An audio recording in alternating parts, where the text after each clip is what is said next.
We got most of it. Okay, yeah, and I'll send it out.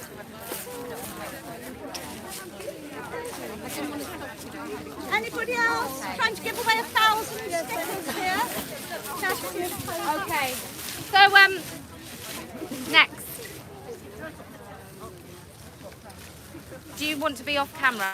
Okay, so if you stand just here. All right. You're so well dressed though. Best merch. Okay.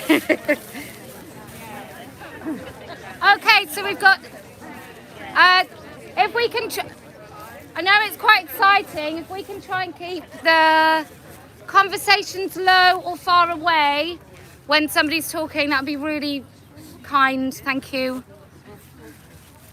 I've been here quite a few times, and each time I've had a speech in my pocket, and each time I've chickened out. But not today. Today I've grown a pair, ironically. Oh dear. The reason I've decided to speak now is to talk about the government's consultation on conversion therapy, which closes next week. I am worried that the proposed ban could inadvertently have the opposite effect than the one intended, due to the inclusion of the nebulous concept of gender identity.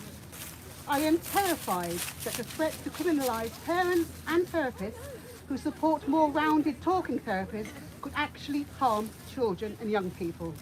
This is something that is very close to my heart, and I'm going to tell you why. Just before Christmas 2 years ago, I found out that my daughter had gone into her school at the beginning of the autumn term. She was only just 13 at the time, and stated that she wanted to be known as a boy. The school did not tell me. I found out 3 months later from a parent with a child in her year. As you can imagine, it was all quite a shock. And my daughter has always been gender non-conforming, whatever that means. And I never thought she was born in the wrong body or think anything of it. Looking into it, I saw what the realities of female to male transition involved. The often sugar-coated language that's used. Phrases like top surgery and bottom surgery to hide the grim realities of what a double mastectomy and phalloplasty actually entail. If you are not familiar with what a phalloplasty is, you can Google it. But you'll need a strong stomach, and it's not safe for work. I did not know, I was terrified and at a loss as to how to support my daughter. I did not know if I had the ability to keep her safe, and I couldn't eat or sleep as a result. Her school told us that they had kept the information from us as a safeguarding issue, believing us to be transphobic. It was surreal. I have since found out that children like my daughter are often groomed online and told that their parents will hate them and throw them out of home because they are trans. So because of the actions of the school, which effectively reinforced this idea, my lovely daughter spent months terrified that we would hate her and kick her out of her home. I know that this was indeed the case as it emerged in family counselling. During this initial meeting, I requested to see the school's transgender policy, and it was horrifying. It promoted keeping information from parents, represented a quality law, minimised the risks of hormone treatment, puberty blockers, binders, and repeatedly conflated sex with gender. I did write to the school outlining why the policy was misguided and potentially unlawful, and they did subsequently withdraw it for pending review. So yay, yay! They then made the majority of the school's toilets mixed sex. Not so, yay. I discovered that these policies are derived from toolkits advising an affirmation-only approach to children presenting as having gender dysphoria, and are heavily promoted by certain lobby groups, and we all know who. But affirmation is a new approach associated with the full transition of a child through name change, and change of clothes. It is informed not by research or evidence, but by social change. Change that is in a large part being pushed by the very same organisations and lobby groups. It is madness. There is no professional consensus on the affirmation approach. Clinicians and researchers in the field have cautioned against any treatment which is difficult to reverse, including social transition, puberty blockers and hormonal treatments, until after a child's psychosexual development is complete, usually around the age of 25. And there have been recent court cases challenging the affirmation approach. And I'm not sure she's here today, but if she is, thank you so much, Kira. The tried and tested method of treatment before all of this for children with gender dysphoria was always supportive, watchful waiting. And this resulted in an over 80% persistence rate, with children eventually growing out of their dysphoria happy in their own skin, often as gay, lesbian or bisexual adults. To be perfectly honest then, it would be quite reasonable to think that this affirmation-only approach is what is a form of conversion therapy.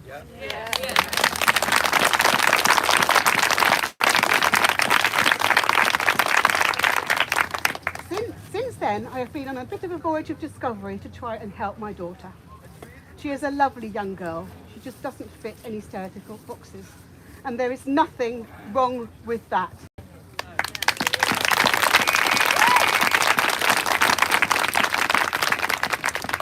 I managed to find a wonderful therapist and have been taking my daughter to see her for the past 2 years, and this has really, really helped. She was badly bullied at primary school and then again at secondary school, and I believe that this has a lot to do with how she sees herself. She has admitted as much in one of our family sessions with a therapist, when she said that she felt much happier and more confident as her alter gender identity as he is an identity she can escape to and reinvent herself as. It's all quite heartbreaking. Until recently, there was very little support for families like mine, for parents that did not believe that affirmation only was the right approach for their child. But now there are several groups like Our Duty and Bayswater Support, which now help hundreds of families from all over the country. There are lots of us, and the number is growing. The number of children and young people who now believe they are really the opposite sex is reflected in the huge rise in referrals to the Tavistock, which is the main gender clinic in the UK, in the last few years, which is up by over 4,500%. 4,500%, and no one's asking questions. With a cohort changing from mainly adult men to mainly adolescent girls. Lobby groups will explain this away as children feeling they are more able to come out, but that doesn't explain the huge rise in numbers or the changing cohort. We are in a much better place than we were 3 years ago when all this started for us, mainly due to the talking therapy we have been undertaking with our daughter. Therapy which is in danger of being taken away from us if this bill goes through. I will emerge from this a different person with my faith in the education system, political parties and some media channels shaken. As an aside, I'm different in that I would never have thought 3 years ago I would find myself outside the Houses of Parliament waving a banner and shouting lesbians don't have penises.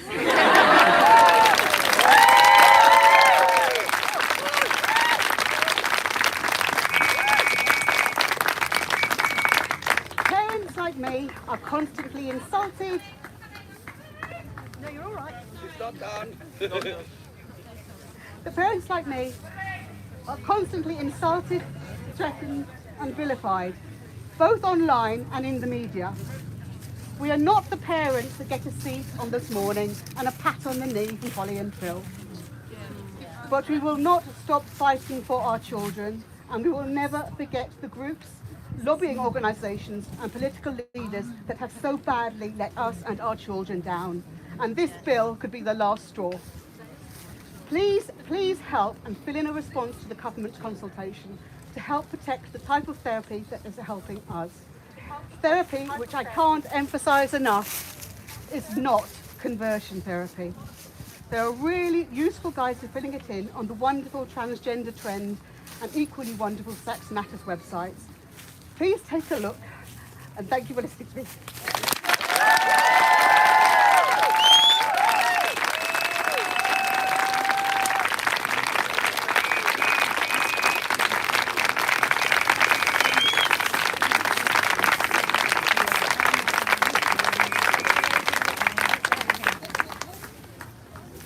Okay. Let me give you this. Yep.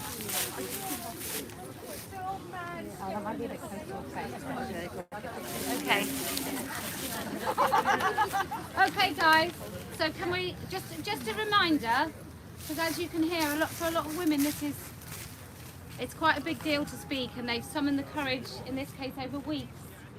So if we can just try and keep it low. There are a couple of very confused kids wandering around.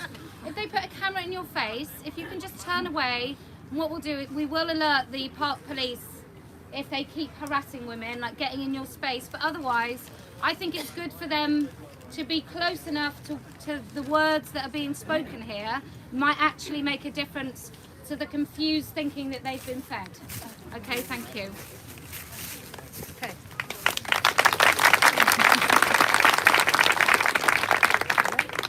Right, I wasn't sure whether I was going to speak today, but not because I'm scared or intimidated.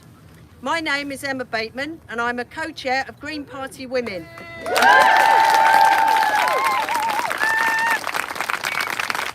I want to state that I'm definitely not here in any official capacity, and I am obliged to state that Green Party policy is trans women are women, trans men are men, and non-binary identities are valid.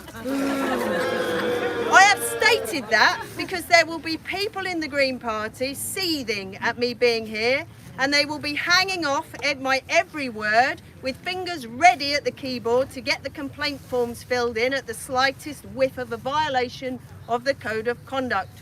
So I am not going to state what I think of our policy. I don't need to. I have been there, done that, and got the t-shirt.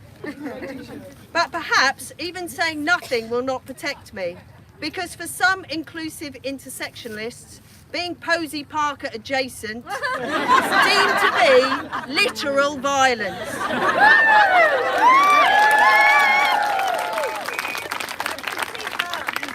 I want to stress that when I say adjacent, I mean actually physically being here with you wonderful women, rather than that we share exactly the same views on everything. Because I want to clarify that for those people who are muddled about what the terms literal and actual mean, and who believe that every time someone says men are not women, a person with fairy pronouns literally dies. Some of the most inclusive intersectional Green Party members, the ones for whom the answer to the Staniland/Keen Minshall question would be yes, and children should be taught it is rude to stare, cannot face being in the same Zoom meeting with anyone who has been within 6 degrees of separation from the people standing for women here. Because intersectionality only applies to identities. It does not apply to political ideas for those Green Party members. But it is not only members who disagree with me who will be anxious that I am here. Some members who are guilty of the thought crime of doubting the mantra, but who keep those thoughts clamped firmly behind their teeth, will also be upset with me for being too loud, too confrontational, and too prepared to say, I am a woman and you, sir, are not.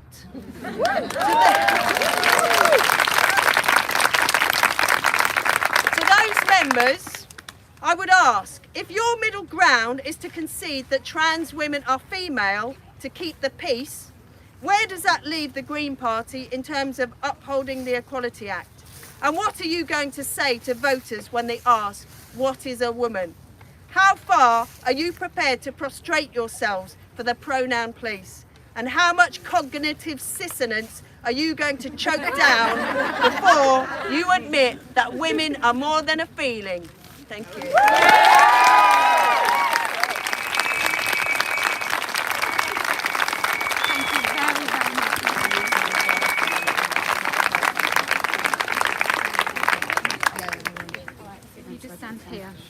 Just don't go any further. Yeah. Hi, I don't have anything prepared. I was just moved by the courage of these other women. I can't actually come on camera because I will lose my job. Speak up. Sorry, I work for a charity. I work with vulnerable children, and I will lose my job if I go on camera and I say that men can never be women and there is no such thing as a trans child.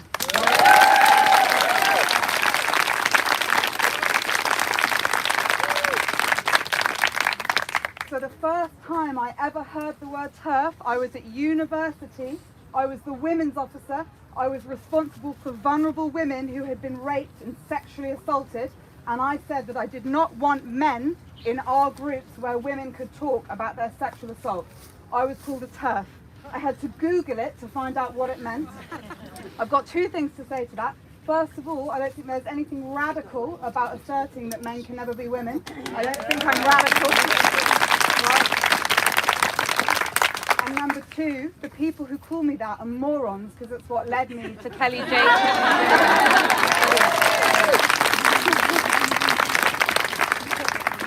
I had to sit my exams in a separate room, my final exams. They tried to remove me from the university. The head of the university said to me in private, "I am so sorry, but there is nothing we can do. They are more powerful now than me." The people who were calling me transphobic were more powerful than the head of the university. And all I had done, by the way, was say that men couldn't come and sit in a room where women who had been raped by men were going to talk about it. Wrong thing. And when I was called transphobic, it made me laugh because I googled what that meant as well. Afraid of trans people. And I thought, I'm not afraid of men who think they're women. But actually, years later, upon reflection, if I was a woman in a woman's prison and my cellmate was male, I would be afraid. Right? I would be afraid. And if I was an MMA fighter, I'm clearly not, and I was in a women's competition and they brought a man out who was going to beat me on television, beat me nearly half to death, I would be afraid.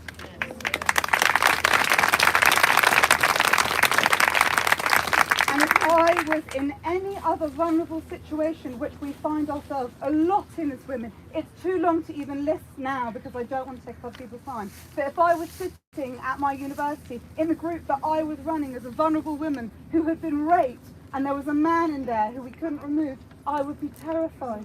I would be really, really scared. You know, the reason why I'm up here today is because when we grew up, I have an autistic sister. She's diagnosed autistic. And from the minute she could speak, she said she wanted to be a boy. She was absolutely convinced. And my parents let her cut her hair. We called her a boy name. She wore boys' clothes. But what we never did, because this was 10 years ago, is we never lied to her. And we never said you are a boy or that you will ever be a boy. And without trans intervention, she has grown up to be an adult lesbian. A healthy, normal lesbian in a relationship with another woman. And now we have another member of my family who is saying that she's also a girl, she's also got autism, who's saying that she thinks she's a boy. She's on the waiting list for the Tavistock. And I'm terrified because it's 10 years later and she's not going to be as lucky as my sister. And I'm worried she won't grow up to have a nice, loving, healthy relationship with another woman because she's going to be living a half-life. She's going to be living a lie. It is so important what is just at stake here. It's so important. So I'm standing here today for myself. I'm 25 now, who as an 18-year-old was too frightened to say anything against the people who were trying to out me at university. The person who was too scared to say anything at my latest family reunion because I don't want to be rejected by my own family for trying to protect this family member. And I'm standing here for all the vulnerable, frightened women who would come into my office when I was women's officer and cry and cry and cry because men had hurt them and they weren't allowed to even go to the toilet in our university without having to be around them. So I'm here for all of those women today, and I want to say thank you. Thank you so much to Kellie-Jay Keen Minshall. She has changed my life, and I'm just really, really thankful to see so many people here. Stand up for the autistic young women in your life. Thank you.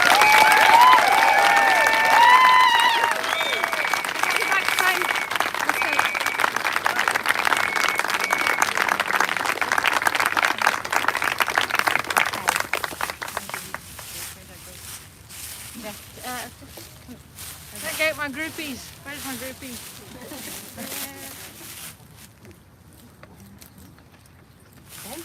Okay. What a glorious day.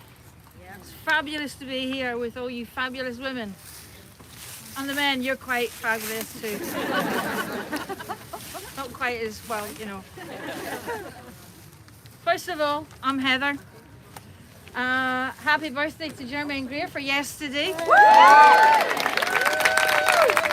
Let's continue that she's around for a while to be speaking the truth so well. So I'm here on behalf of the Women's Rights Network. We're a grassroots movement, and so are lots of you here. We're a grassroots movement of women across the UK. We're around 1,000 in number at the moment, each a part of 50 local groups. We're fighting for women and children. We're women who have seen and experienced the erosion of our rights. And let's face it, those rights have not been ours for very long. We are women who know what it's like to be discriminated against, to be harassed, and for many of us, assaulted by men. We thought we had reached the stage where the society we live in respected those rights that were so hard fought for by our feminist predecessors. But we collectively took our eye off the ball. We won't do that again. We and the other women we fight alongside have been called an extraordinary number of names. The infamous TERF, dinosaurs, domesticated zombies, and that from our own side. Terrorists and extremists, for God's sake. And last week we were accused of being bots. And the most insulting names: cervix havers, chest feeders, and other equally appalling names. There is just one name that describes us: women. Adult and female. So I'm going to talk about language. People talking earlier today referring to this as an issue. It's a key tool in the armoury of our foes. They have chosen the words that they want all now to use. So I think it's time we turn that around and use the language that we all know and recognise. And for those in the world that are struggling to understand still what this fight is about, we need to reintroduce clarity. Our most immediate foe or threat in the fight to retain our rights is, of course, trans ideology. It wins if the word woman is erased. The trans umbrella is deliberately confusing. There are 4 key elements of that umbrella that we need to start separating out and defining in order that our arguments cut through. Transsexuals. Everyone understands what this means. And it was for this small number of people that the Gender Recognition Act was put into law. People who, despite help and care, were unable to reconcile their mental state with the reality of their bodies. This group is, of course, predominantly men. Transvestites, cross-dressers, the AGPs, they call now. This group don't want to change their biological sex. They get a kick from thinking they pass as women. This is a fetish group. And to those that live as dogs who claim they're just the same as any person in the high street, no, you're not. And this is the group that we're predominantly talking about when we talk about our safe spaces, our toilets, our hospital wards, our shelters. Guess what? This group is exclusively men. The third group there is no defined term for, but I'm calling social trans. This is the cult of youth. In previous years they might have been the goths, the emos. They are victims of the social contagion of trans ideology. So much more dangerous than the social contagions of the past. and seeping so successfully through social media. They are desperately seeking a label for themselves because they are unable to define themselves without a label they need to live their truth. Inverted commas. This group is made up of both men and women, although I struggle to use that adult terminology to define them. And statistics show that women, girls, are a very large part of that group and are the ones to suffer most harm through medicalisation. And the final group is children. Those that believe what they are told in school by adults. That if they don't like pink sparkles, they must be a boy. That if they don't like football, they must be a girl. That it is possible to change sex. That Santa Claus exists. There are, of course, nuances around these definitions. There's not a one-size-fits-all. I recognise that. But when we are debating, arguing, or just picking our next-door neighbour, we need to start talking about these different groups. If not, we find ourselves talking at cross purposes. Each group comes with a different set of issues and different solutions. The erosion of women, our rights, and the words used to define ourselves only serves to further confuse society at large. Our collective female eyes are very firmly on the ball now. Yes. And that's where it's staying. Yeah. Yeah. Thank you.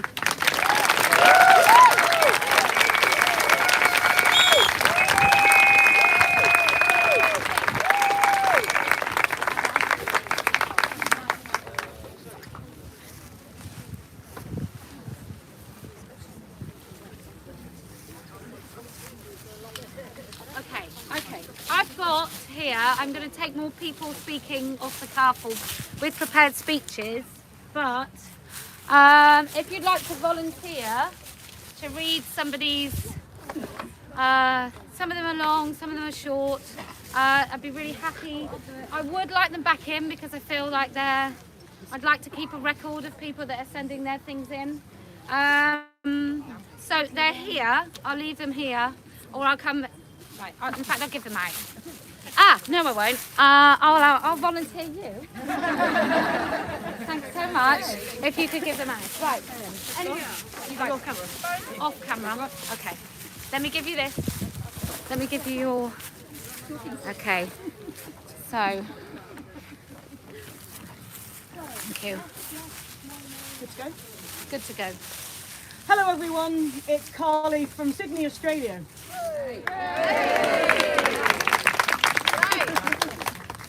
Surprisingly British accent. I propose a home rape kit should be delivered on request via courier to all victims of rape 24/7 to get the assailant's DNA before it is showered away. Most rape victims are hesitant to put themselves through the humiliating hospital rape kit procedure, which takes hours to complete, so therefore the DNA is lost forever. If DNA is made easy for victims to obtain, the odds of getting more rapists' DNA is higher. Most rape cases don't proceed to court because of insufficient evidence. With DNA evidence more cases more cases could end up in court, which could lead to more prosecutions and resulting in removing serial rapists off the street. When men find out about the home rape kit, it would be a great deterrent knowing that she or he would be able to get the evidence to back their claim. I, Carly, am fully against men accessing female safe places at our expense. Thank you.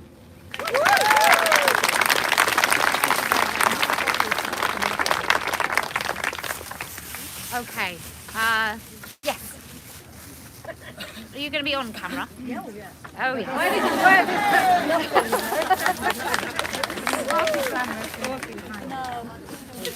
Right, less glamorous with the glasses. Okay. Oh, my heels are sinking. Right. It's wonderful to be here again. My name is Kate Kiss, and I've travelled here today from Wales to make another statement of the bleeding obvious. Biological sex is not a social construct. Sexual stereotypes, however, are. Take the colour pink. In Tudor times, the colour pink represented masculinity. Fast forward to now, and if a boy likes pink, it literally is an indication that he may well be a girl. That is a social construct. If you like pink, it just means you like pink. It's a personal preference. It has nothing to do with your sex. To say it has is social conditioning and not biology.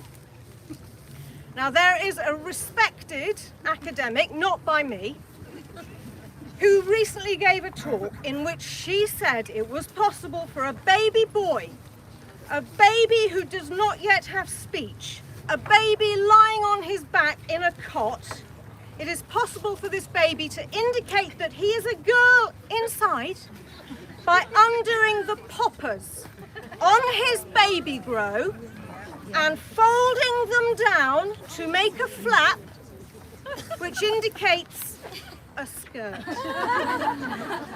I have some problems with this. Number one, make sure that people who claim to speak on behalf of those who have no voice have concrete proof that what they're saying is real. Number two, now this is a practical objection. Babies have really, really, really short arms. They end here. So, how with their very, very, very short arms do they manage to do this deliberate unfolding? How do they do that? Do they have magical extendable arms to go with their magical gender identity? Number three, are babies born with the intrinsic instinctive knowledge that skirts are female? Do Scottish boys get a special pass because of kilts? Or you may say, the baby has learned by observation that skirts are female. I observe a lot of wonderful women here today in trousers. So has the baby looked at all the women in trousers and gone, oh, you're not fooling me. You're not women. You've got to have a skirt to be women. Well, that's pretty judgmental and also quite sophisticated reasoning for a baby. 4, last one. If the parents buy into this ideology and project these extraordinary interpretations onto any child's actions, they will shape that child through affirmation. When you praise a child's actions, they will do them more. It's called positive reinforcement. When you tell a child their action means something, they will believe you. Putting a male child on this path leads to their castration. If you think I am being extreme, tragically, I am not. As anyone who has watched that horror show of child abuse masquerading as mass entertainment will know. I refer, of course, to I Am Jazz. Thank you very much for your time.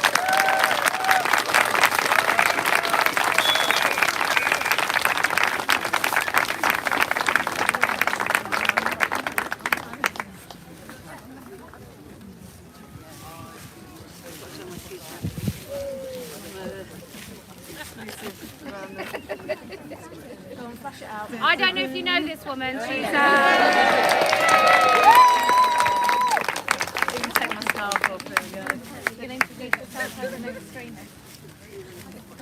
No singing, Julia, please. Oh, come on. Look, it's like church, so we've got to have some hymns. Yep, it's all ready. Hi, no. Isn't it? It's fantastic, isn't it? First one of the year is really fantastic. So I've got the honour of reading this submission from a woman called Deb Ramsey in regional Victoria, Australia. So thank you, Deb. Oh no, she might be in bed now. I don't know the time over there. Deb says, "Hi, my name is Deb Ramsey, and I live in regional Victoria, Australia. I am so grateful to be able to say thank you. To say to all of the wonderful women who gather here, thank you. What you are doing here inspires women around the world to stand up to this misogynistic cult. Thank you, Kellie-Jay, for all the work you have done. And thanks to all the warrior women in Britain, especially the amazing Dr. Julia." Oh,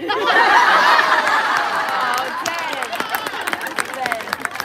That might be my glasses, I don't know, it might be the sun. To all the warrior women in Britain who have been having such an amazing impact, you give us hope. We need it badly here, as so-called anti-conversion therapy laws have been or are being passed across Australia, and self-ID is legally entrenched. No government service is left untouched. I can't do much personally but speak up, but there are those down here doing amazing work, pushing back against the onslaught. We work on many of the same fronts as you. We have our version of Stonewall. This is a great name. I didn't know that their version of Stonewall is called a con. A con,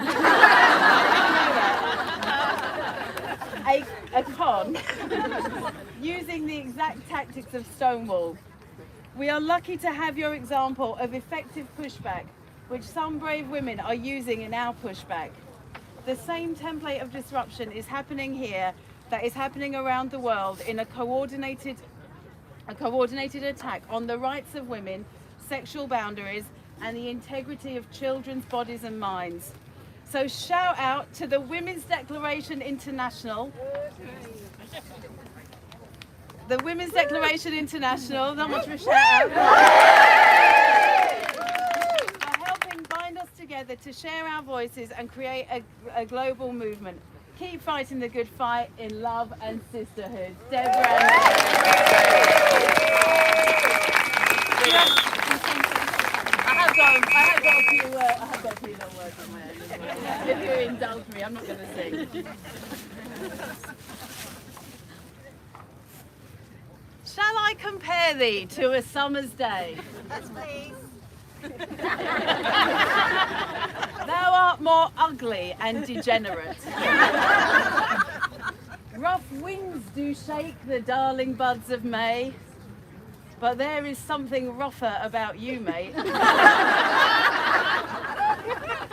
Your eagerness to trample on our rights, your vain demands for gender confirmation, cannot distort our judgment or our sight, in spite of money spent on feminisation.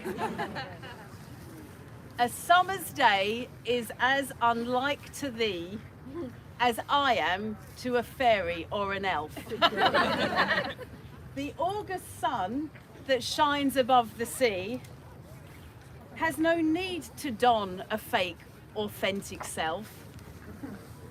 Your claims to be a woman ring as true as any drunkard's claims to being sober. There'll be no summer's day akin to you till June the 1st declares, I'm in October.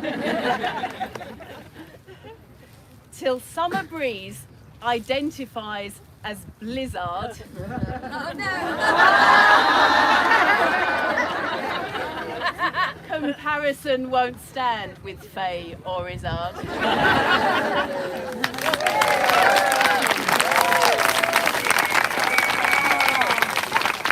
The extremist Julia Long. As the women Women's Declaration was mentioned, we've got one of those degenerate bigots here. Who's going to talk about it? And I go after Julie alone, and then I go on. Well, more for you. Yeah, exactly. Absolutely. Hi, my name's Bernadette, and I'm one of the country contacts for Women's Declaration International, WDI, here in the UK. WDI is an international organisation dedicated to protecting the rights of women and girls.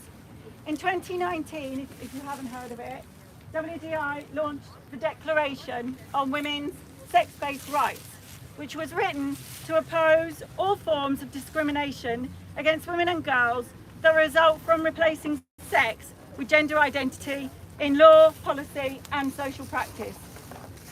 In January this year, Women's Human Rights Campaign, as you were previously called, became Women's Declaration International, basically reflecting our global reach that the WDI now has. We are really truly international. We have contacts in the Bahamas, Korea,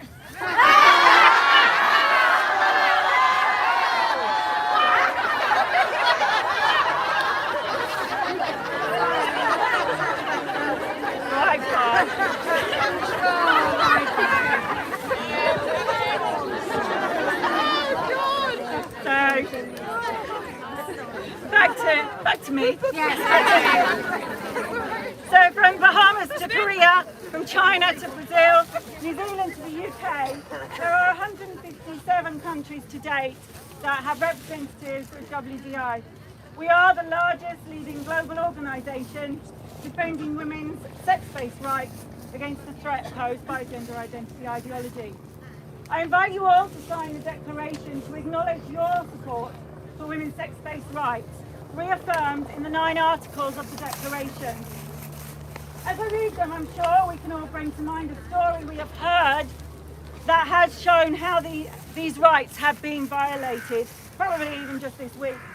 Article 1, reaffirming that the rights of women are based upon the category of sex. Article 2, reaffirming that the nature of motherhood is an exclusive female status. Yes. Article 3, reaffirming the rights of women and girls to physical and reproductive integrity. Yep. Article 4, reaffirming women's rights to freedom of opinion and freedom of expression. Yes. Article 5, reaffirming women's rights to freedom of peaceful assembly and association. Yes. Yes. Article 6, reaffirming women's rights to political participation on the basis of sex. Yep. Yep. Article 7, reaffirming women's rights to the same opportunities as men to participate actively in sports and physical education. Yes. Yes. Article 8, reaffirming the need for the elimination of violence against women. Article 9, reaffirming the need for the protection of the rights of the child. I ask you to add your signature to the declaration. More information on our website, www.womensdeclaration.com, or you can just Google Women's Declaration. Everyone can sign it, anyone can sign it, men and women. And unless you actually unsubscribe to the emails, there's a newsletter that comes out to tell you about the issues that are happening globally. And there are also weekly webinars for the female signatories where you can come along and other women will share their experiences of what's happening in their countries, and you can chat with other women globally. There's also one other thing I'd like you to do, and this is not to do with the declaration, and it's not to be sidetracked. I hear it all the time. When something happens, a discussion happens, an interview happens, it always ends with, well, it's a complicated issue. Do not allow the final point in a discussion to be that it is complicated. Push back. Call it out, or as we probably would do, politely ask, how is it complicated? What bit is complicated?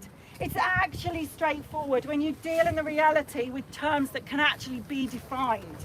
Call out the fact that they are conflating the word complicated with confusing. To use gendered stereotypes as a human physical classification is nonsense. And trying to create rules to accommodate this is impossible. We do not live in Wonderland. We do not have to believe 3 impossible things before breakfast. The only complication is trying to rationalise the nonsensicalness of it all. Do not let "it's complicated" be the last word in any discussion, and please sign the declaration.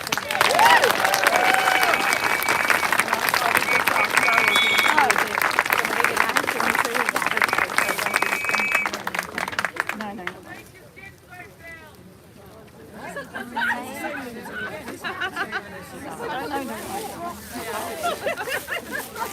I'm sorry.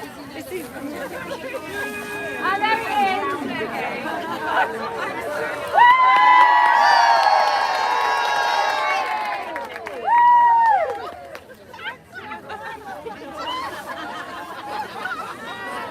Okay, right. We've got loads to get through. Loads of women's voices to be heard. Bernadette's now going to read from somebody else. Yep, this isn't me. So hi, my pen name is Helena Harbin, and previously at Speaker's Corner, Mr. Menno, an old friend from my student days, read out my poem Boxes. I'm a solo mum of a 6-year-old daughter and live in Western Australia, which has become pretty captured by trans ideology.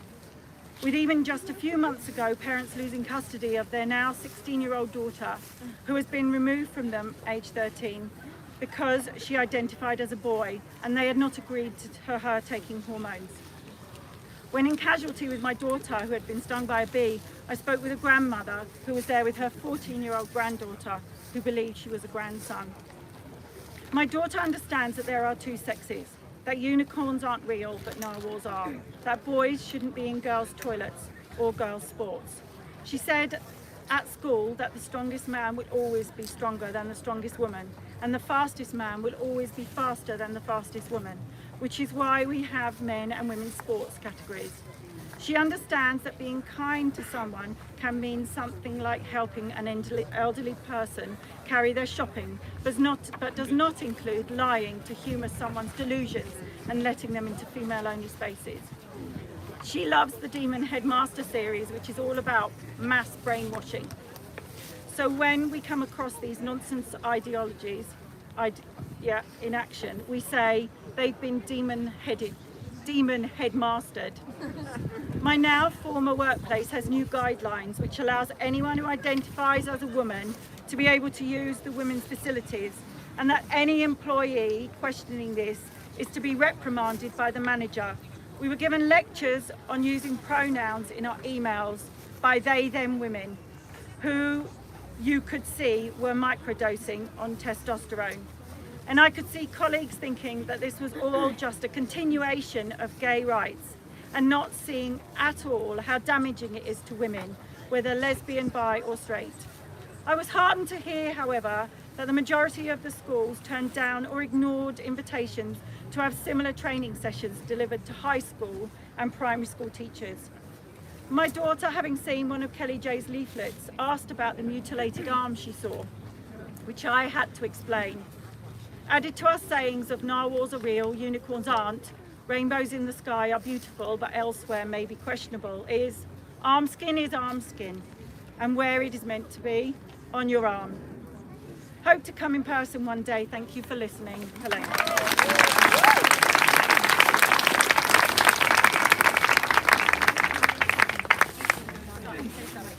Right.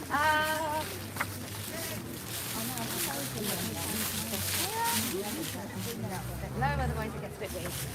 Okay. Hello. Hi. How you doing? You still okay? Your feet warm enough? Yeah. Good. These are the words of 2 Scottish women who spoke at the 2021 Scottish Trades Union Congress Women's Conference on Zoom. Women organising against discrimination at work. Whilst I'm not Scottish, this is every woman's fight. Scottish sisters, us women of England, Wales, Northern Ireland, we've got your back. And what happens in Scotland will affect the rest of us.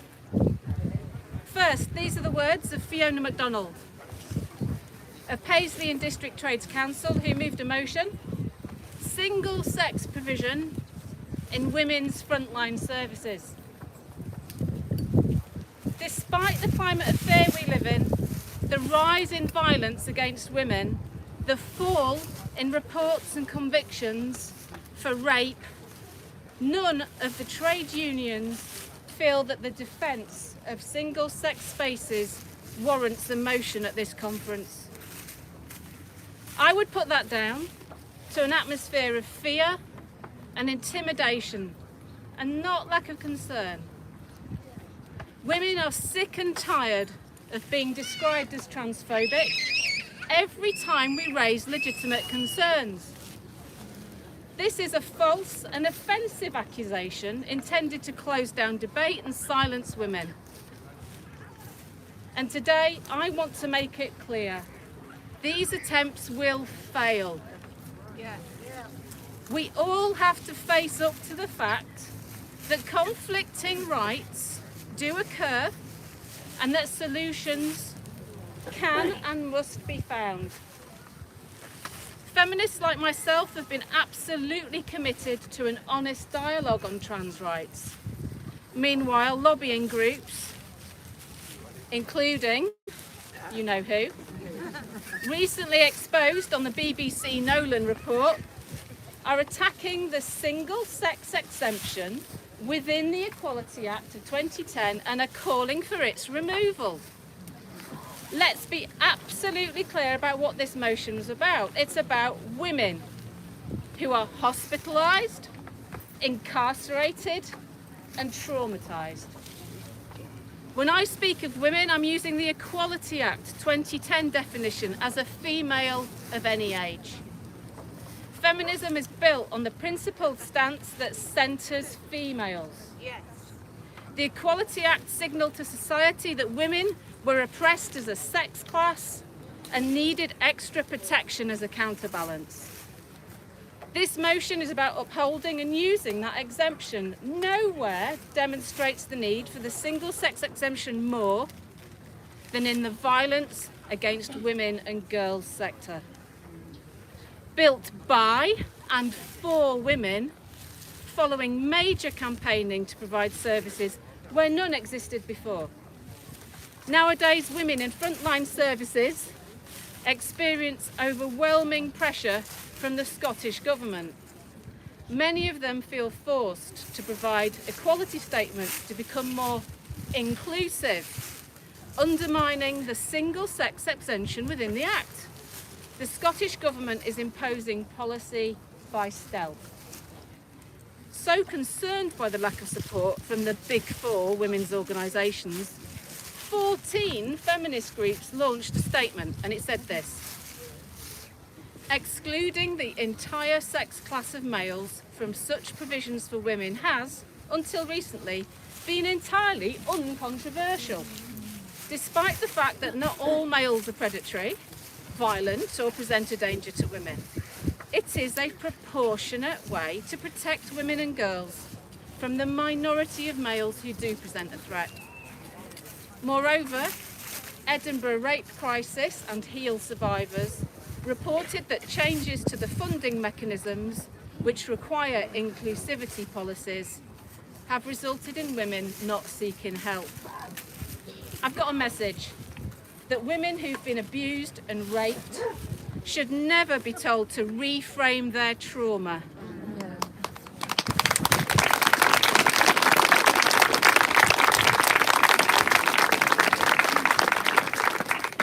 And such a road ends in institutionalisation of violence against women and increases the risk to all women.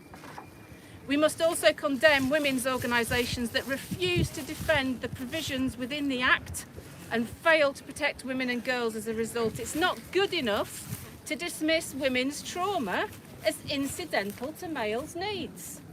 There's more than the practical steps outlined in this motion. I'm asking you to show solidarity with a sector built on the backs of traumatised women and girls. It's basic humanitarianism. Pretending sex doesn't exist has real-life consequences for women. Unions must face up to this rights conflict, for there is a meteorite heading towards this movement, and it's one that the Tories will capitalise on. We must protect and advocate for women's spaces in hospitals, oppose any attempts to ostracise or silence women who are fighting for our sex-based rights, oppose any attempt by employers to dismiss women who express gender-critical beliefs. Make no mistake, women are organising in communities and in your unions. We will not be intimidated, we will not be told to sit down, we will not be told to shut up, or there's no debate. It's time to stand with us to resolve these issues, or it's time to step aside. That was the first motion. I do want to briefly say what the seconder said, because she had a powerful personal statement when she seconded that motion. She said, and she's anonymous, "Male violence against women and girls creates huge inequality, and refuge services are one response to this. Like others here, I've experienced extreme male violence and have used women's services. Women's Aid and Rape Crisis were founded by our foremothers for their sisters and daughters. Nowadays, these are not single-sex services, and North Lanarkshire Women's Aid has been defunded, with the contract going to Sacro, who offer mixed sex provision. Domestic violence, however, is not gender neutral.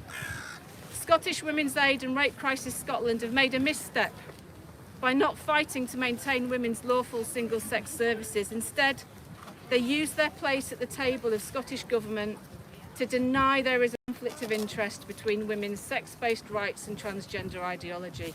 Martin Luther King said, "There comes a time when silence is betrayal." These organisations have remained silent as Police Scotland allow male rapists to be recorded as women.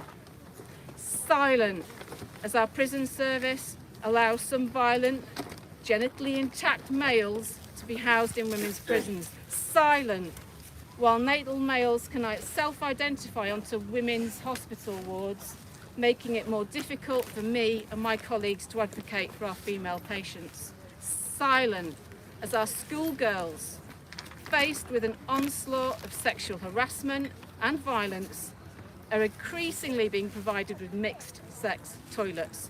Shockingly, Rape Crisis Scotland did not support legislation allowing a woman the right to choose the sex of her forensic medical rape examiner. Meanwhile, the CEO of Edinburgh Rape Crisis, a man who identifies as a woman, has stated publicly, to be clear, female rape survivors are avoiding rape crisis centres, due to the inclusion of natal males who identify as women. Women's instincts and trauma responses towards natal males do not disappear because of a person's gender identity. These fear responses are not transphobic. Women's Aid and Rape Crisis know this. Refuge services, prisons and women's hospital wards are specified in the Equality Act as places that can exclude natal males even with a gender recognition certificate, thus acknowledging there are places where females need their own space. No equality impact assessments have been conducted for women and girls, and there is no research on how many females are self-excluding. Self-exclusion is potentially deadly and greatly affects working class women with the least resources and women whose culture does not permit them mixing with natal males. I have self-excluded and know of others who have. We very much support the rights of trans people to live free from discrimination and obviously have access to services, but using women's services when the evidence suggests specialist trans services are better benefits no one. Either way, the majority of women agree that female survivors should have access to single-sex spaces. Sisters, I'd urge all of you to reflect on the need traumatised women and girls have for single-sex services and ask yourselves, who had the right to give these away? During those two motions, the Zoom chat was open. They were heckled all the way through in the Zoom chat by fellow women at that Congress. Thank you.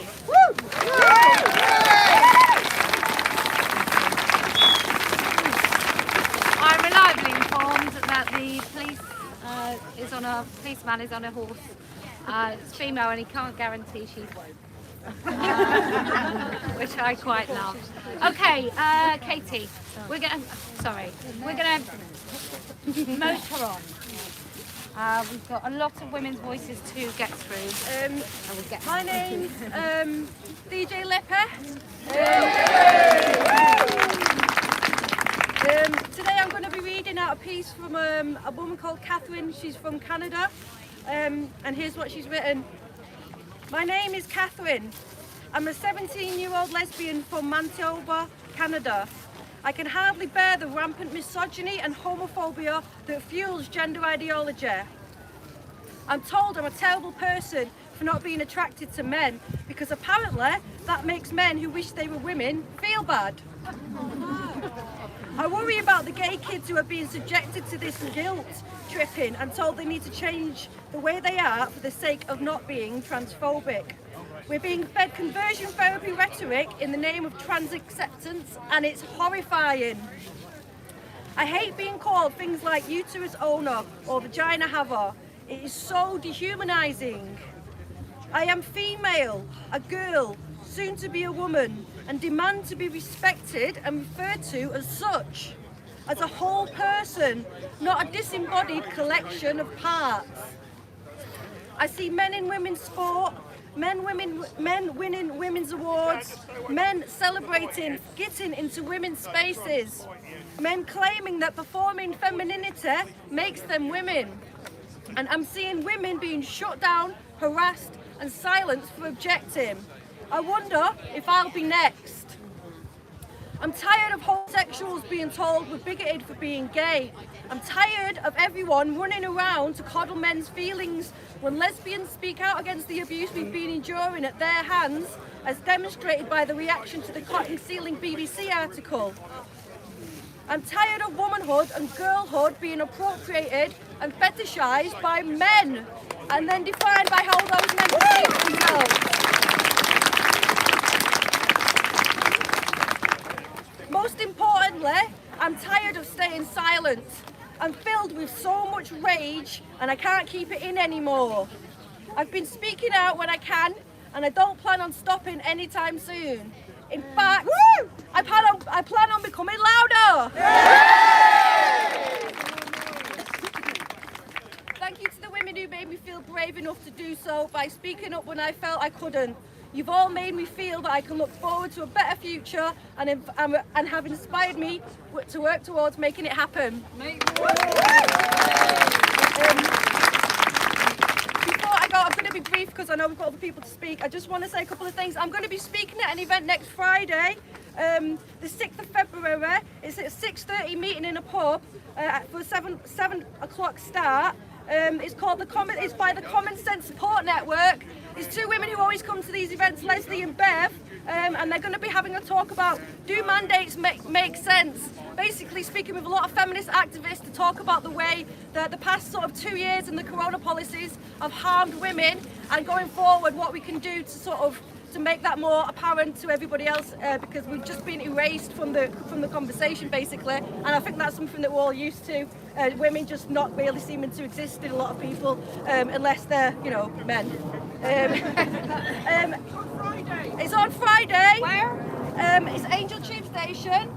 For exact venue and info, email commonsenseupnet@yahoo.com. I've got a little. Come up to me afterwards. I can give you a little thing. Say that address again. commonsenseupnet@yahoo.com.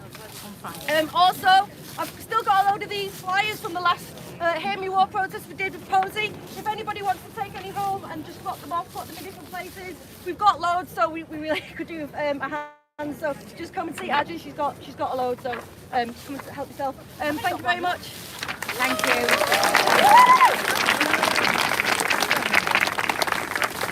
Okay, do you want to go next? Thanks.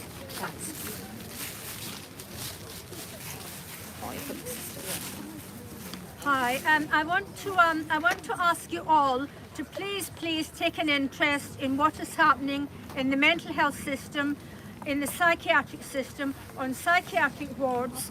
The psychiatric profession has succeeded in mystifying the things that they do. Psychiatry goes on behind closed doors, but psychiatry pathologizes things that are happening in society. The psychiatric system is full of women who have been abused, who have been brutalized. A lot of women who have been subject to male violence end up on psychiatric wards or as outpatients receiving treatment in the mental health system. My local mental health trust, Oxley's, is currently boasting that it is Stonewall's #1 performing NHS mental health trust. That means it's performing very badly for women. I recently had cause to be under their care for a little while, and what I found was that most of their staff are completely unaware that their trust has been captured by this ideology. When I told them about it, they were shocked. They had no idea at all. But you know, the ones I came into contact with now know. When I left when I was discharged, I put in a Freedom of Information request, and the reason I did that was because they sent me a patient satisfaction survey that asked me questions like, what is my gender? And it asked me, is my gender the same as the gender I was assigned at birth? So it went on. It was just, but the thing is that they were asking questions about all of the protected characteristics. How well are they performing, except sex? They omitted sex altogether. So naturally, I'm claiming discrimination on the grounds of sex because I wasn't given an opportunity to let them know how I experienced their service as a woman. It's really important that women understand that the psychiatric system is primarily abusive towards women. It is not always a place of benevolence and kindness. It's important that they know how women are being treated on these wards. For example, you might not be aware that where women are misbehaving on the wards, they're frequently what we call crashed. They're held down and forcibly injected. This is common practice on psychiatric wards, and it happens to women. It doesn't happen anywhere near as often to men because they don't want the hassle of having a fight with a man. They know who a man is. They know that a man can fight back. You hold the women down, and yet when they give a patient satisfaction survey, women are not given an opportunity to talk about how they experienced their admission. So I'm just asking you to always remember that there are loads of women under the mental health system who are being mistreated. I just want to read one little thing. I put in a lengthy complaint on Freedom of Information, which I will probably forward on to the Equality and Human Rights Commission. And I want to just say something about my own personal feelings about this. So the issue of gender identity, besides being contrary to my views and understanding of reality, has become something of a trigger for me. I have had experience of psychosis in the past where I've been told that my thinking is out of touch with reality, and yet here I am, being compelled to accept something that I, and most people, do not accept as being real, that men can become women and vice versa. Furthermore, I do not believe that there is such a thing as a gendered soul, and understand that such a belief is akin to a religious belief, and that is being imposed on me. I cannot accept, and I think this is really important, this attempt to destabilise norms is not appropriate in a setting where people are struggling with their relationship with reality and are all too often already feeling estranged from the world. It is traumatizing.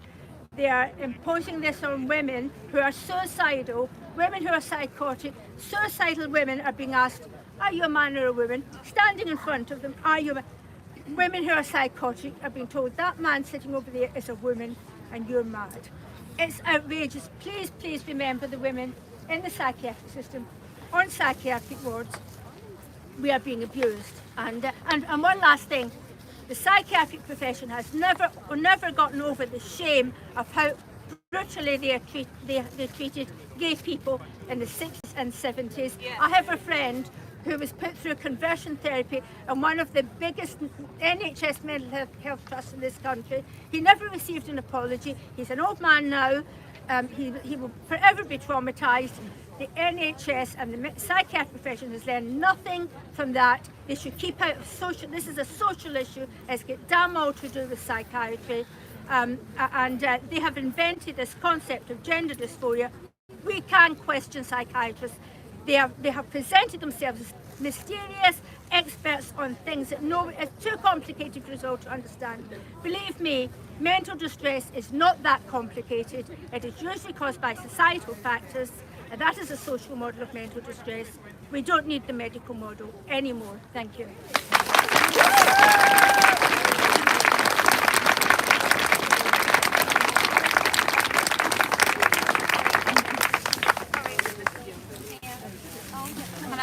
Thank you so much. I just need to make an announcement. Right.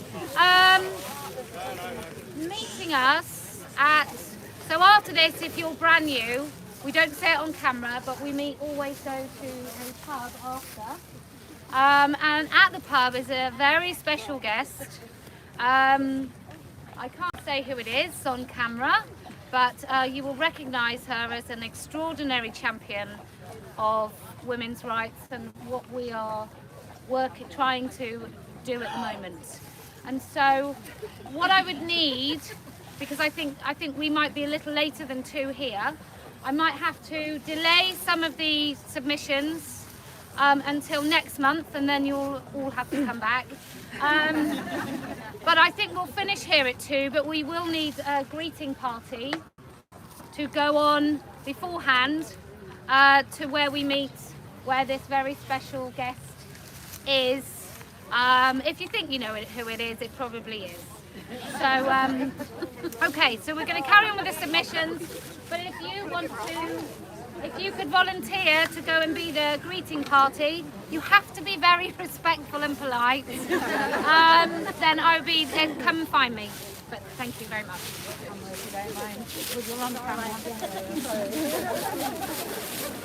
Oh, I'll be late for that then.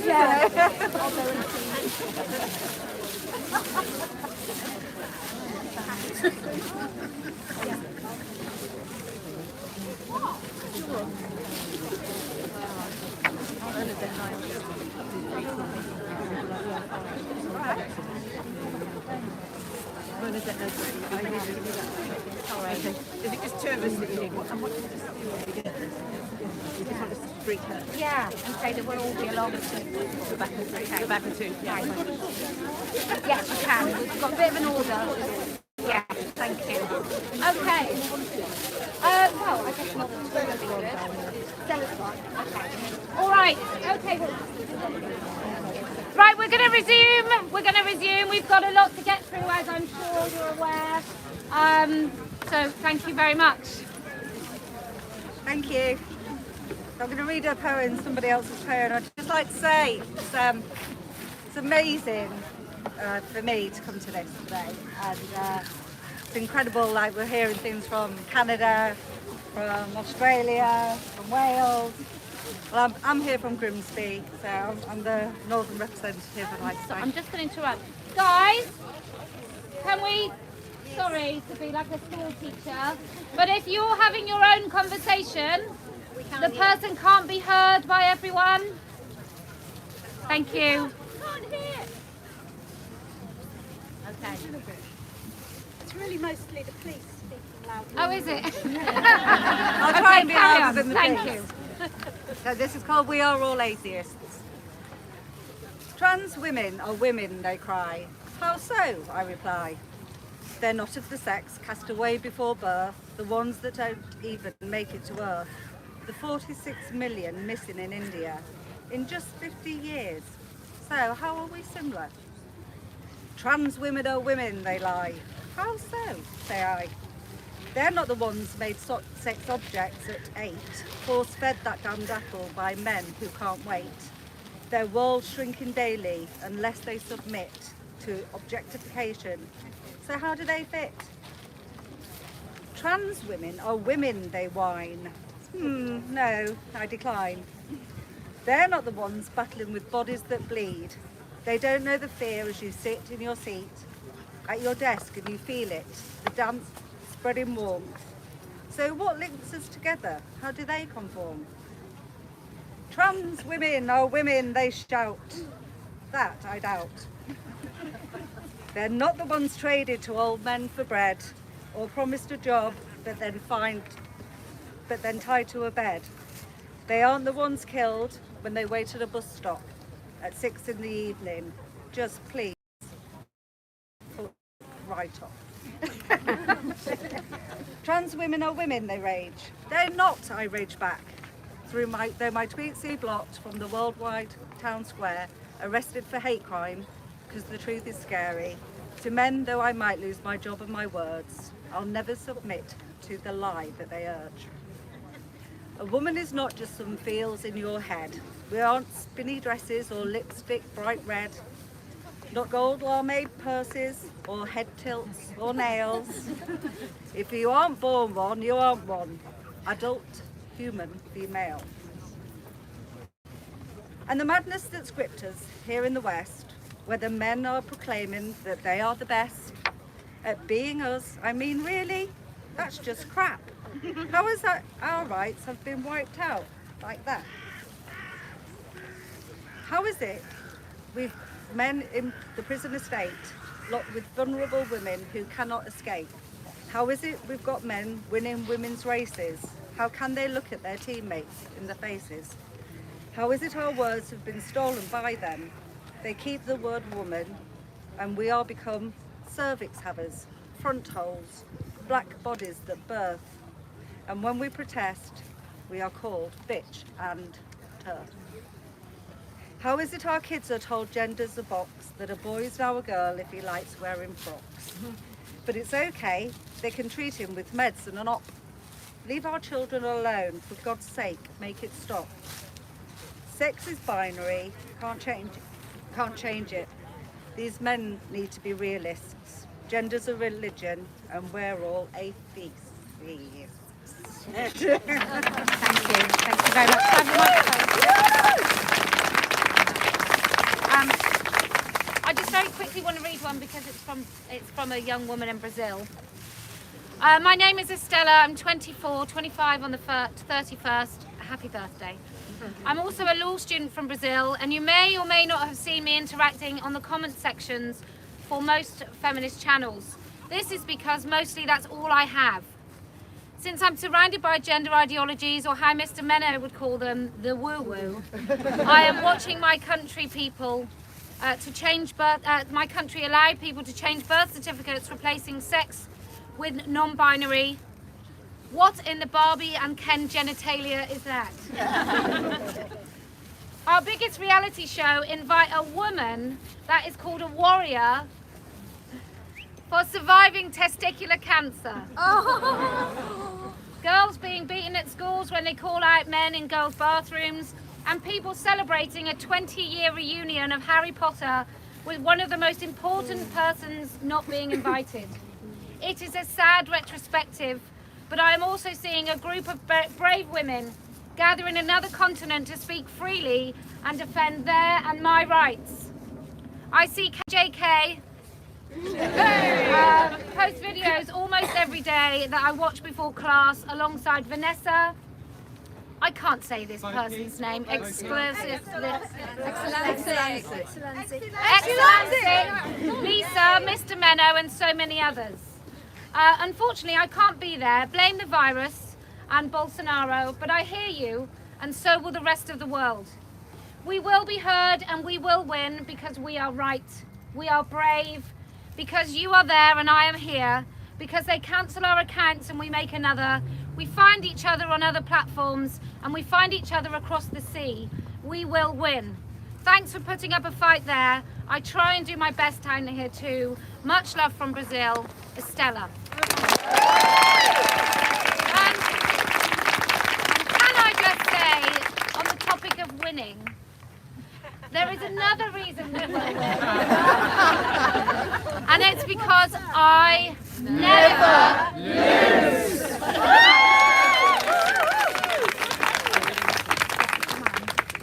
Thank you. We will.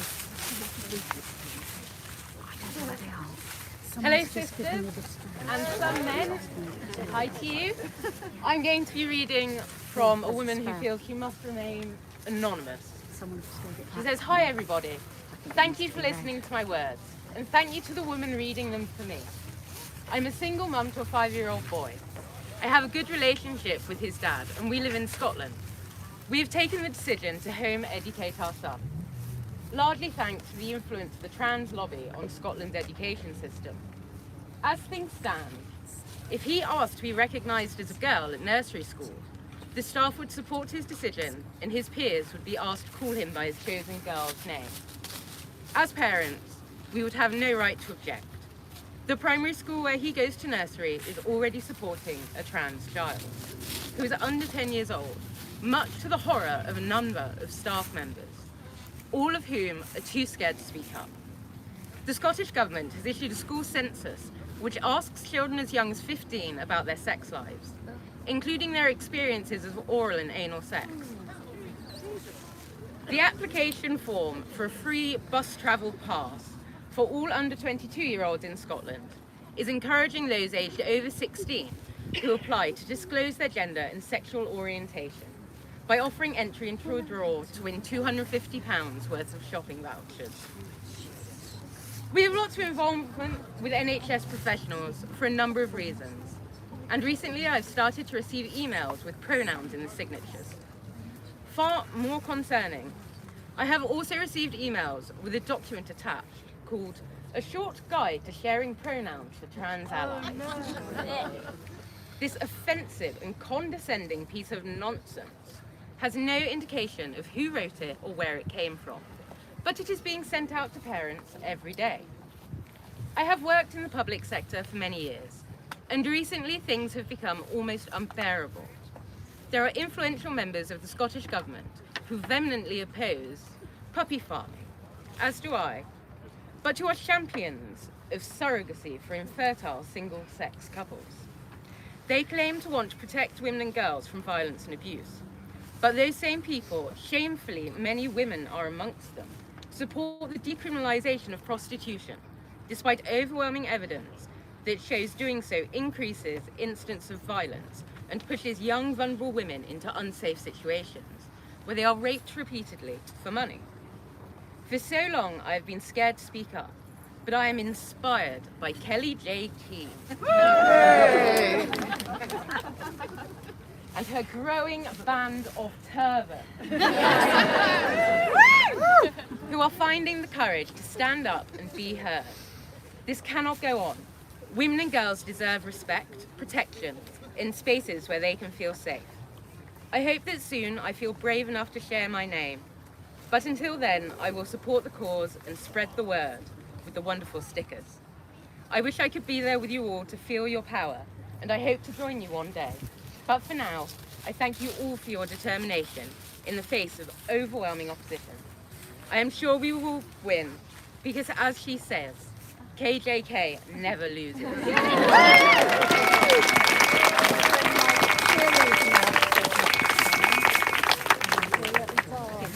I'm sorry, sisters, you can't get rid of me that easily. I've got the platform now. I'm Dr. M, and as usual, I'm going to be banging on about safeguarding.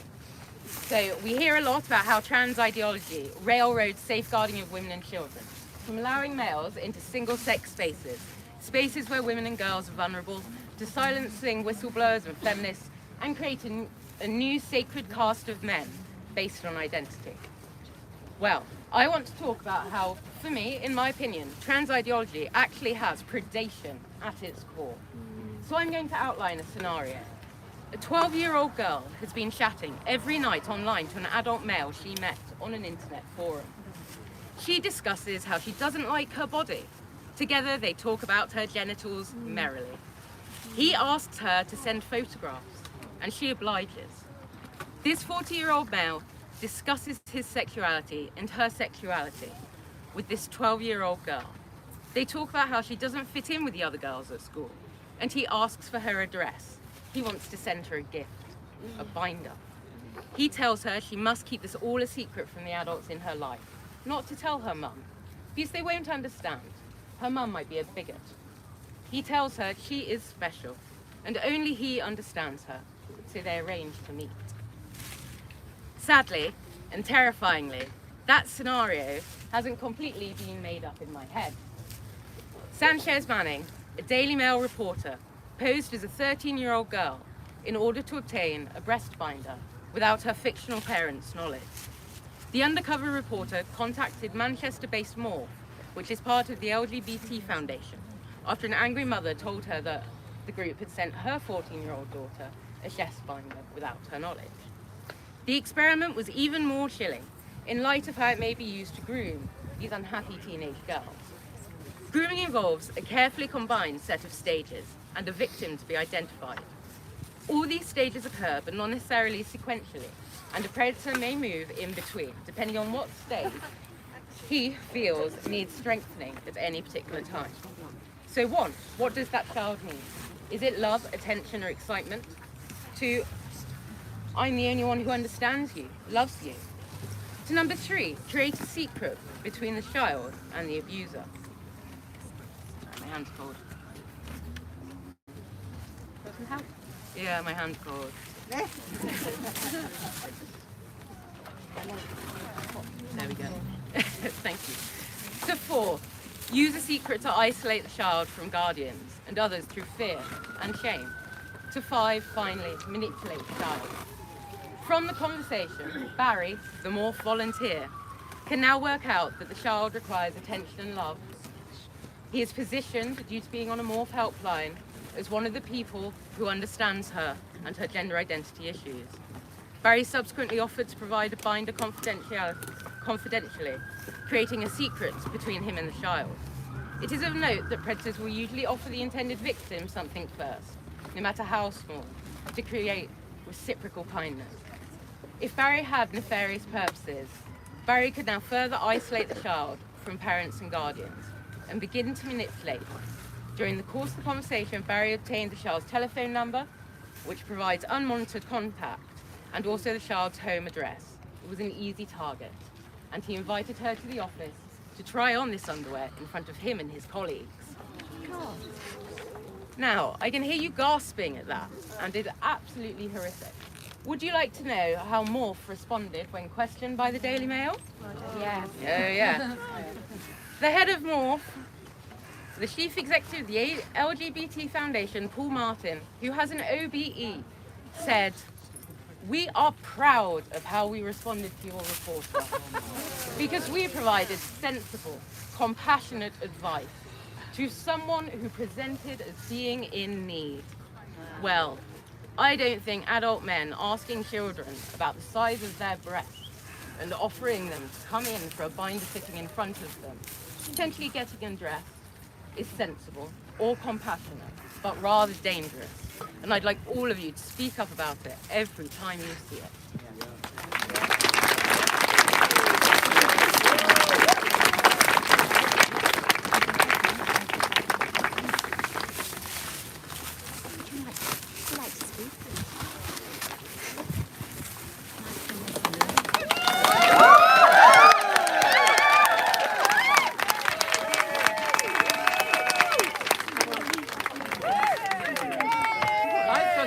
To say thank you to everybody, particularly to you, absolutely magnificent Posie, and to Stella, and to everyone else. I'm in a sense Johnny come lately. I only started about 2 years ago, but all of you have been working absolutely non-stop to raise the issue from below the ground floor to something nearer the second floor. I'm working at the moment on single-sex wards for women.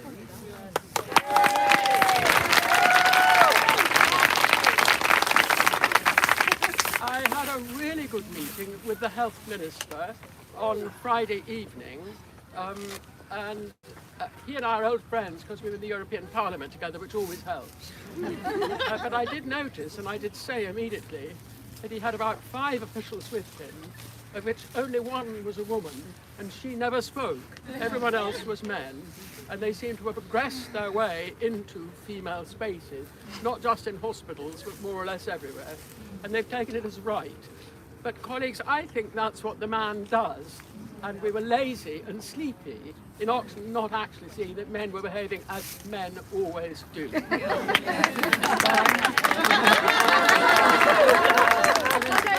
The male of the species, and they want to dominate. And so if we wish to keep proper spaces for women, which are absolutely right and proper things to want and do and achieve, then every single time we've got to keep our eyes and ears open, and we've got to realise when we're being aggressed. It simply isn't possible for everyone to do that. People are ill, people are tired, people have babies, people have jobs, people become unemployed. So those of us who can, we must be awake and absolutely get on top of it all the way through the game. Because as nature gave us, there are only 2 sexes, and the aggressive part of the sex is always the man. And without the man, an awful lot of things wouldn't happen anyway, so we're very grateful. But nonetheless, we don't want to be trodden on, obliterated, because we're women. We females, as I said to the minister, we happen to be the carers of society. Globally, where I work in different countries, 80% of all health and all social provision is used by women, because we not only generally give birth, but we also care for the rest of society. So women are the main users, and it's utter lunacy for men to take our spaces, particularly in single-sex wards, take our facilities. It's absolutely mad, because at the end of the day, the men will be the ones who suffer the most. So one has to get that idea into their heads. I hope you're listening. Okay, so women forever, but in partnership with men, and there are only 2 sexes. Nature only had a binary in mind when she created humans. So don't think anything else. There's 2 more men down there looking rather guilty. Not saying anything. I suggest we get more men to these meetings, thank you very much, because it has to be a combined effort. My fathers and grandfathers and great-grandfathers who were in Parliament at the turn of last century, they said it was the men persuading the men who got us in the boat. So we have to do this as a team. Thank you so much. Posie, you're a miracle worker. I want her in Parliament, but I expect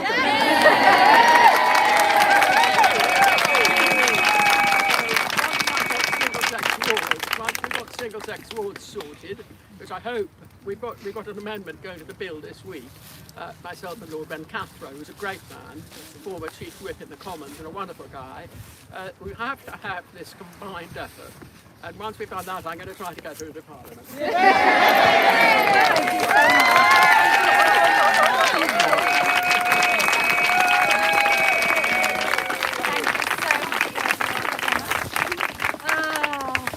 Wonderful.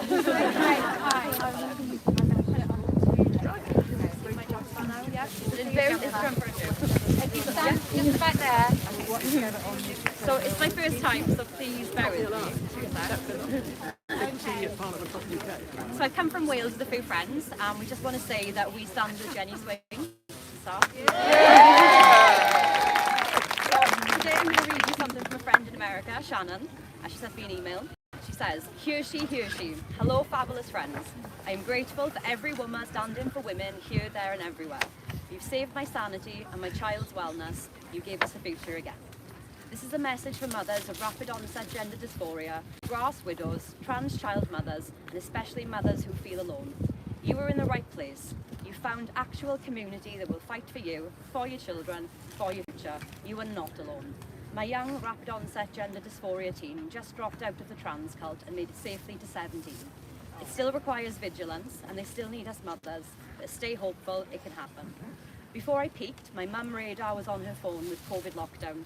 I was watching for texts, Instagram, porn, eating disorders, moods, late nights, hiding things, drugs, dilated pupils, all clear. The binder. I saw the binder. She is an ACAP and never hated her body. My heart and my head were racing. As an autodidact, I went full research mode. Luckily, I learned not to trust the experts, doctors or therapists. I bought Abigail's book and joined YouTube. As a Democrat, I was shocked, and as a mum, I was pissed.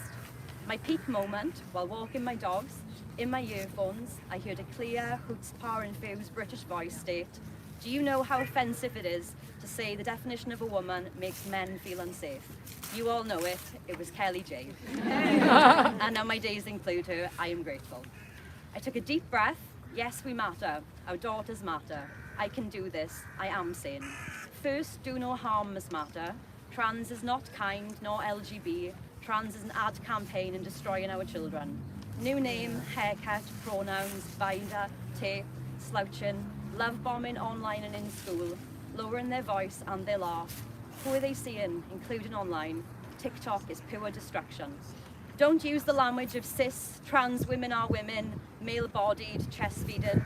Instead, search top surgery, nullo, Tavistock, women are human, TERF is a slur. Centre women and children, hold the line. Women are the oldest human fact, and together we are the hub of humanity. Find one friend to hold you up and know that you can weather this storm. Women of the world are uniting around this threat. We are here. As women know too well, more hands make for less work. Unite for actions, learn and share, and just be together. Mothers, hearts are with you and for you, with love from Shannon and Mama TERF in California. Shannon also wants to thank some people online that have been resourceful for her. So they include Kellie-Jay, Magdalene Burns, Exolanzic, Skirko Spinney, the Deprogrammer, WDI, Gender Mapper, Karen Davis, GNC, Peak Trans, WLRN, Mr. Menno, Valley of the Rogue, Julia Long, Vanessa Volke, Rex Landy, Sailor Uranus, PEC, almost finished, Elorandrophobia, Jen Fabilla, Cara Dansky, Cat Deeves, LGB Alliance, and a slightly twisted female, plus too many more to name. So, thank you.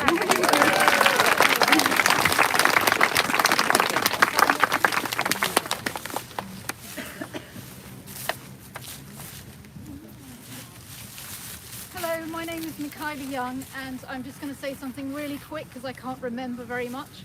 But I watched Shami Chakrabarty's speech in the House of Lords about single-sex prisons, and I just want to say a message to Shami Chakrabarty that your speech was absolutely rubbish, absolutely rubbish, and just from beginning to end it was rubbish. And one of the things she said, which I thought was really weird, she started saying, "Oh, I'm a self-identifying feminist." What does that mean? And then I realised what it means. It means you say you're a feminist, but you're not actually a feminist. That's what it means. The other thing I want to say to you, Shami Chakrabarty, and really shame on her, on Jenny Jones, on Brinton, on these women. Let's watch them, because they are not allowing women to be in jail without men there. And not only that, these men are serious sex offenders and rapists. And she is saying, Chakrabarty is saying, yeah, you go in, you can be in a cell with a man who's raped a child, a woman, we don't care, we're leaving you there. Okay, and I want them, I want Brinton, I want Chakrabarty, and I want whatever the other one was called, Jenny Jones, to go to women in prison and explain that to them.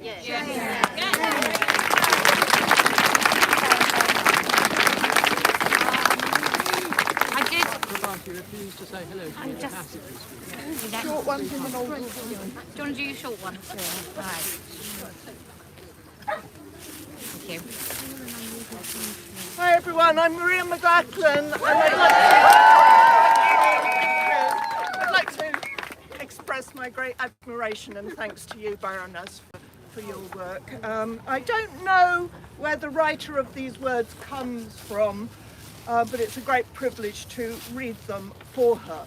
Hello, my name is Ruth Stewart. I am 67 years old, still working, and beginning to think I am living in some kind of nightmare. Every day, we as women are losing our identity by this poisonous drip, drip narrative that seems to be normalising the change of our language that will result in the loss of women's identity.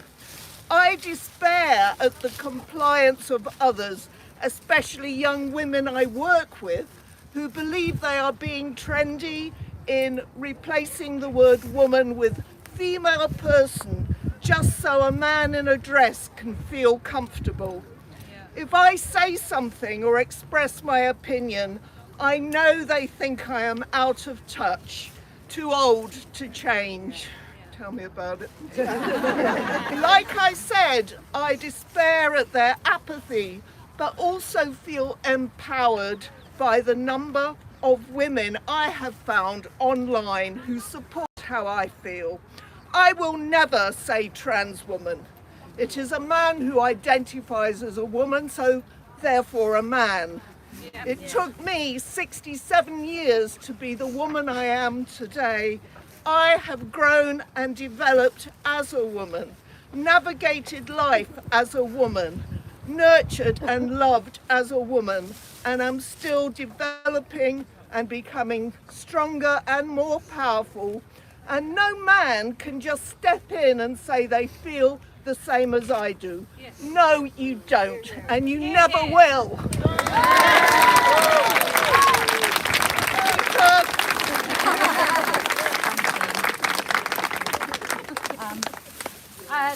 We had so many submissions, so there's some that I really do want to get out today.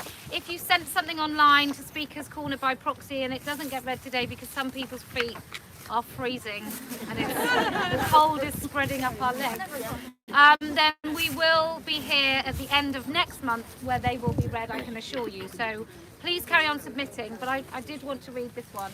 I just also, whilst you're here, Baroness, single-sex wards are really, really important, and I also think we need to look at people on those single-sex wards working in the NHS, because we surveyed with Standing for Women, we did a report where we looked at every single health trust in the country, and only 4 came back as saying they differentiated between a member of staff who said they were a woman or a member of staff who was a woman.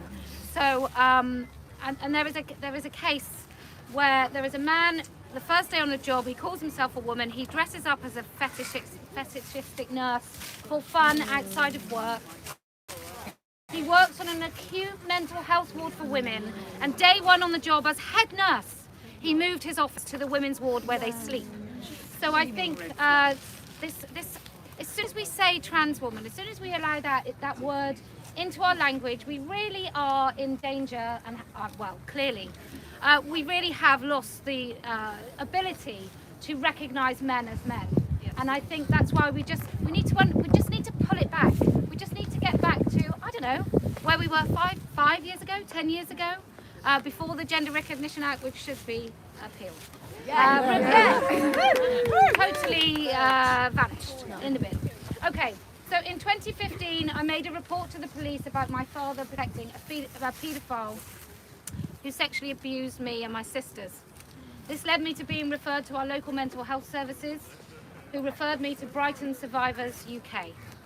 The psychiatrist who referred me made it known that it was a woman-only service. I was put on a waiting list and I had to wait quite a while before I was seen.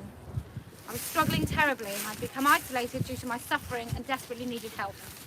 I asked if I could get some counselling ASAP, and I was warned that anything that was spoken about could be used in any future court case as a third-party evidence due to my report to the police.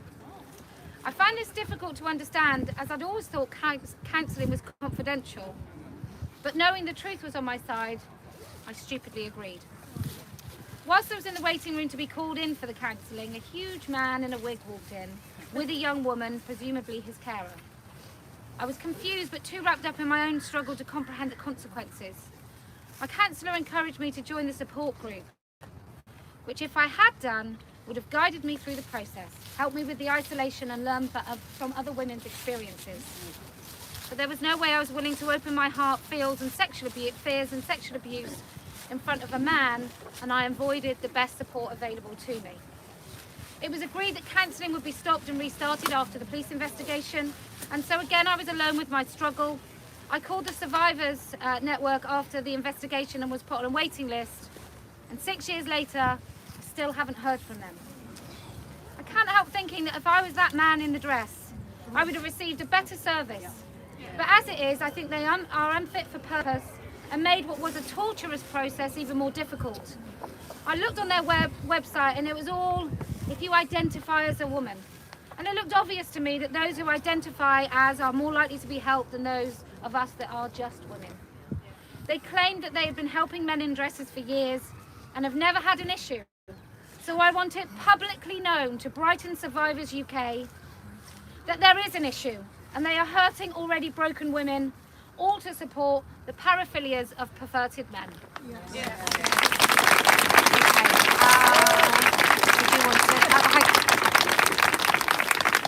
Yes. Okay. I'm going to have to wrap it up. Yeah. Let this lady I'll do a bit of a finish.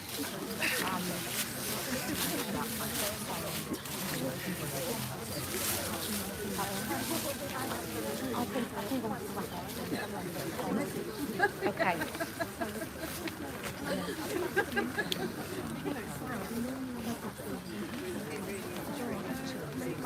Okay. Oh, go ahead. You're at it as well. Oh.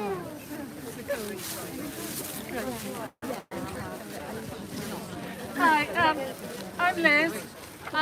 Slight change of subject because I'm here to talk about surrogacy because I'm really concerned about proposals for new laws to regulate surrogacy in the UK and what that means for women, babies and the NHS. You may not be aware that the Law Commission ran a consultation in 2019. They're expected to present their proposals to Parliament later this year. The consultation is over 500 pages long with 118 questions, so not exactly accessible. And I'm just going to talk about 2 or 3 points because, 500 pages.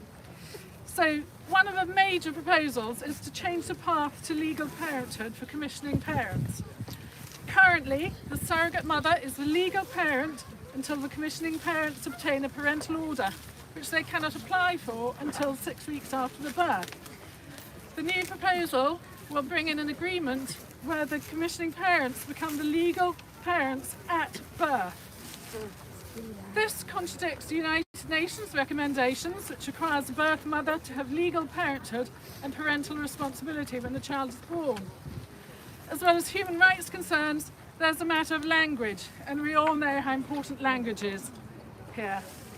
So, if a woman who has just given birth is not a mother, if she is not a woman, if she is not the legal parent, and I presume not even a birthing parent because she's not the parent, what is she? An empty uterus? Language matters, and women are losing the language around their biology. There has been a couple of small gains. Freddie McConnell, the Court of Appeal confirmed a birth parent is always a mother. And we have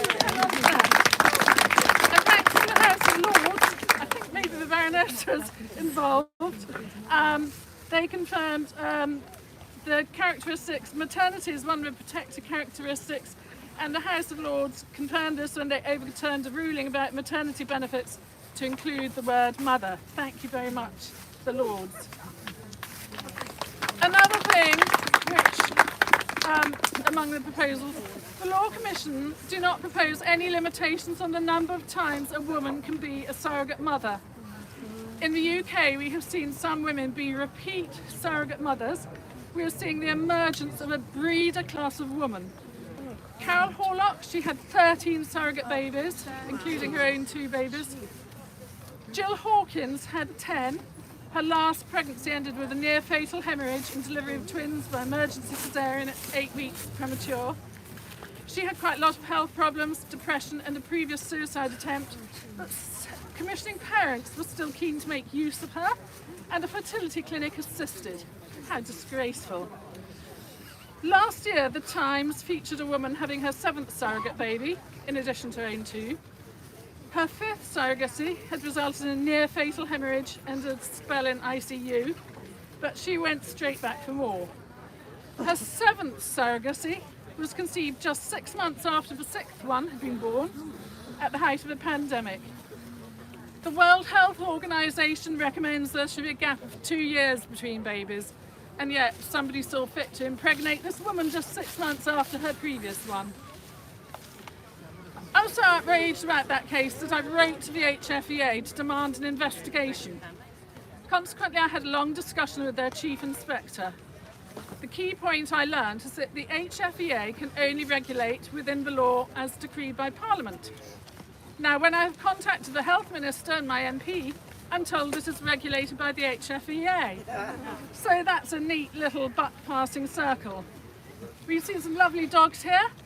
Dogs have more protection in law than women. A registered dog breeder can only breed 6 litters from a dog, a bitch, with a maximum of 2 cesareans, and the litters must be 1 year apart.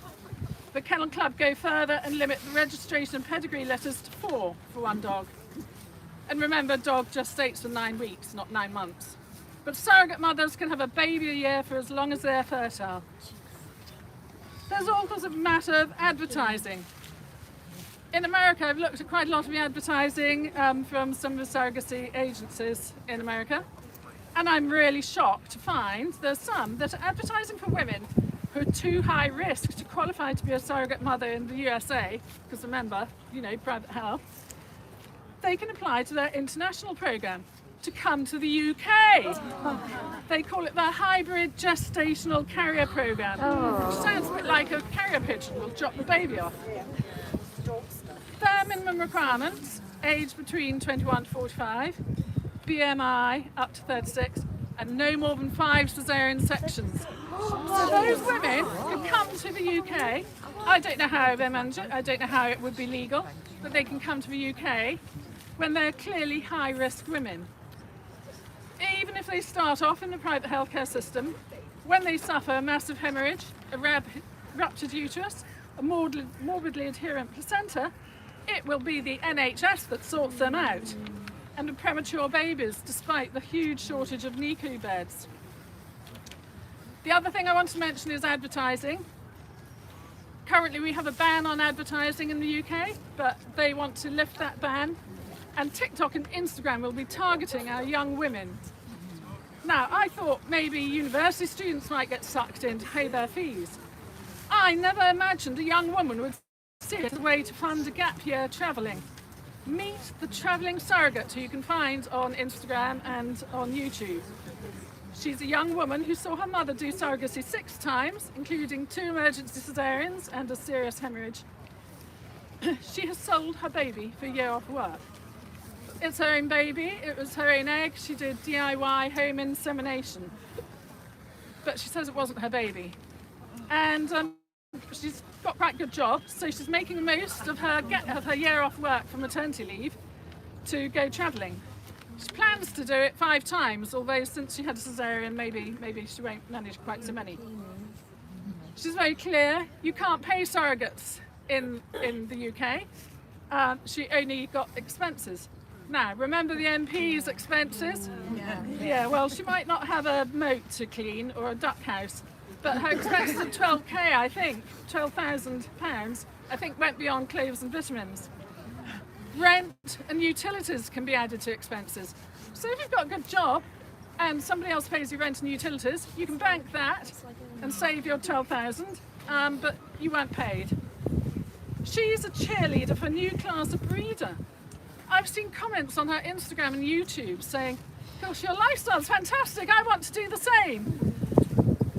Also, the Law Commission don't propose to ban women as this girl. She's never had a baby before. I don't believe you can give informed consent if you haven't had a baby. Many women, I bet there are people here who had a traumatic first birth. Imagine doing that, or you know, finding that you're bonded to your baby. You didn't realise you'd bond to your baby. And yet, you know, they're going to follow this girl and think that they can have a year off.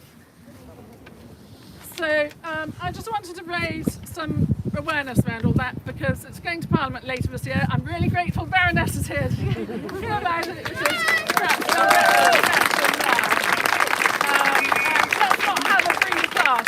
I'm the daughter of a dairy farmer and I'm sorry, I've read human rights stuff, all sorts, but it's farming women. That's what it is. Farming women and babies.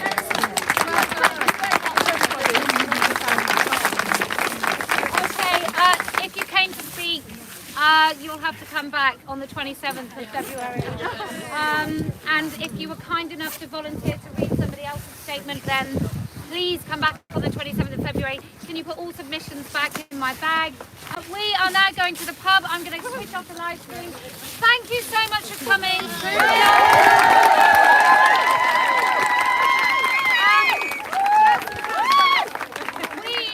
We are the answer to the madness of transgender ideology.